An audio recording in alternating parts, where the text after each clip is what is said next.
Friends, आपके IGNOU examination start होने वाले हैं। उसी के रिगार्डिंग हम आपके लिए लेकर आए हैं बहुत ही इंपॉर्टेंट वीडियो। जैसा कि आप टाइटल पर ऑलरेडी देख चुके होंगे, बीपीएससी 133 का सॉल्व आंसर इस वीडियो में मैं आपके साथ शेयर करने वाली हूं। तुलनात्मक शासन और राजनीति बीएजी के अगर आप स्टूडेंट हैं, ये कोर्स आपके पास है, तो ये वीडियो आपके लिए आने वाले एग्जामिनेशन के पॉइंट ऑफ व्यू से बहुत इंपॉर्टेंट साबित हो सकती है, क्योंकि gulibabar.com की तरफ से आपके लिए लाया गया है पूरा का पूरा सॉल्व आंसर, जिसे आप एग्जामिनेशन में एज इट इज भी यूज कर सकते हैं और एज अ रेफरेंस भी यूज कर सकते हैं। मेक श्योर कि वीडियो को एंड तक आप कंप्लीट जरूर देखें और चैनल को भी सब्सक्राइब कर लीजिए, चैनल पर नए हैं या पहली बार आए हैं, and press the notification icon on. So friends, आज हम बात करने वाले हैं आपके लिए बीपीएससी 133 तुलनात्मक शासन और राजनीति के सॉल्व आंसर्स के बारे में, जिसके यूनिट 5 तुलनात्मक परिप्रेक्ष्य में राज्य के बारे में हम चर्चा करेंगे।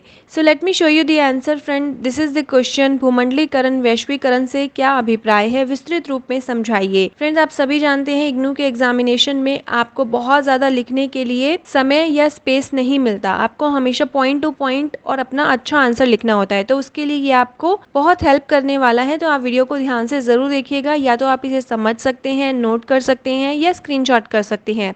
It's all up to you. So let's start the answer friends. भूमंडलीकरण को समसामयिक समाज और राजनीतिक जीवन के सभी पहलुओं में विश्वव्यापी अंतर संबंधों को व्यापक बनाने, गहरा बनाने और शीघ्रगामी बनाने के माध्यम के रूप में माना जा सकता है। समाजशास्त्री एंटोनी गिडेंस ने इसे परिभाषित करते हुए लिखा है, यह स्थान और समय को कई गुना बढ़ाने, तत्काल संप्रेषण पर जोर देने, ज्ञान और संस्कृति की हिस्सेदारी तत्काल विश्व भर में करने वाली है।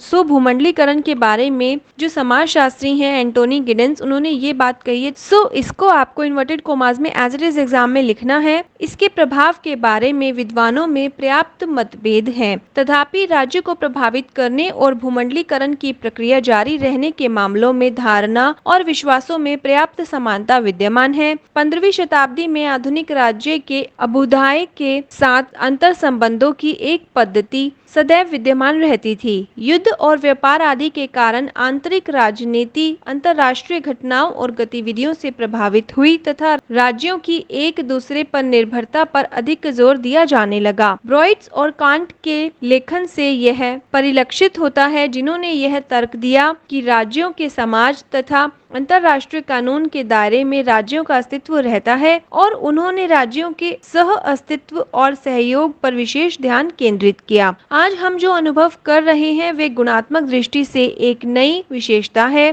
विश्व अंतर कार्य का विशाल तंत्र और वित्तीय प्रवाह, जिन पर राज्यों का बहुत सीमित नियंत्रण रहता है, संचार में अभूतपूर्व वृद्धि, अंतर्राष्ट्रीय संगठनों तथा सत्ताओं का आविर्भाव, सरकारी सीमाओं से बाहर के कार्य, भूमंडलीय सैन्य व्यवस्था तथा इंटरनेट के कारण दूरी के विचार का पुनर्व्यवस्थापन।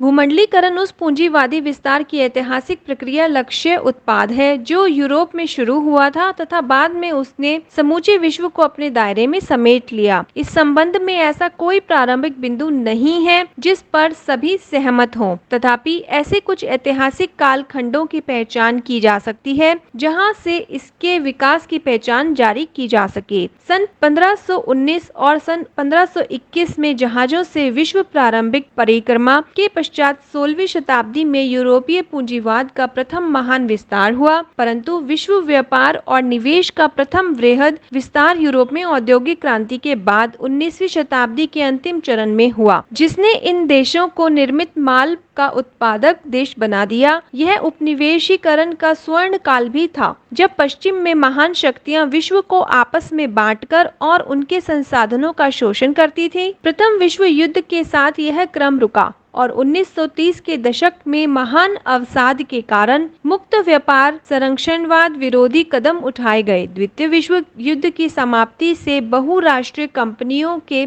अभ्युदय से पूंजीवाद के महान विस्तार का एक अन्य दौर आया, जिसने उत्पादन और व्यापार का अंतर्राष्ट्रीयकरण किया। आर्थिक क्षेत्र में नई ब्रिटेन वुड्स व्यवस्था ने अंतरराष्ट्रीय वित्तीय बाजारों के उत्थान में सहायता की। राजनीतिक रूप में उपनिवेशीकरण के समाप्त होने की प्रक्रिया से अनेक नए नए राज्यों के आविर्भाव से नई विश्व व्यवस्था तैयार की गई। भूमंडलीय शक्तियों के विजय का तीसरा तथा अपेक्षाकृत समसामयिक दौर बर्लिन की दीवार के पतन और सोवियत संघ के विखंडन के साथ हुआ, जिससे पूंजीवादी और समाजवादी शक्तियों के बीच शीत युद्ध समाप्त हुआ, जिसमें पूंजीवाद विजयी रहा। इसके साथ ही विश्व के सभी भागों में रहने वालों के लिए भूमंडलीकरण एक वास्तविकता बन गया। सो फ्रेंड्स, इस तरह से आप इस आंसर को लिख सकते हैं। ये पूरा का पूरा सॉल्व आंसर मैंने आपके लिए रीड किया है, जो आने वाले एग्जामिनेशन में आपको बेहद हेल्प कर सकता है। सो आप इसको जरूर देख सकते हैं। इसी तरह के और आंसर्स पाने के लिए आप gulibaba.com की वेबसाइट पर आ सकते हैं और इस बुक का डायरेक्ट लिंक डिस्क्रिप्शन में दे दिया गया है। आप वहां से इसे ओपन कर सकते हैं और इसे परचेज कर सकते हैं डिस्काउंटेड प्राइस पर। अगर आप इंग्लिश मीडियम के स्टूडेंट हैं तो